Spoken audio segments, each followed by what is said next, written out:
أعوذ بالله من الشيطان الرجيم. بسم الله الرحمن الرحيم. وما كان الله ليعذبهم وأنت فيهم وما كان الله معذبهم وهم يستغفرون. وما لهم ألا يعذبهم الله وهم يصدون عن المسجد الحرام وما كانوا أولياءه إن أولياؤه إلا المتقون ولكن أكثرهم لا يعلمون.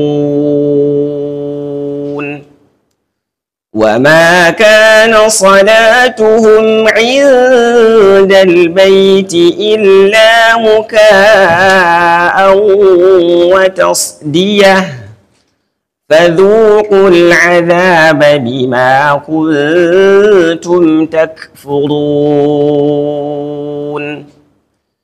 إن الذين كفروا ينفقون أموالهم ليصدوا عن سبيل الله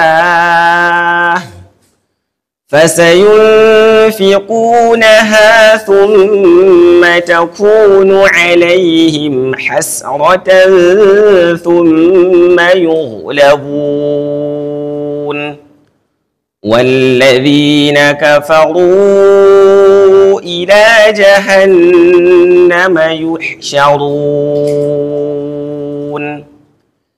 ليميز الله الخبيث من الطيب ويجعل الخبيث بعضه على بعض فيركمه جميعا فيجعله في جهنم أولئك هم الخاسرون.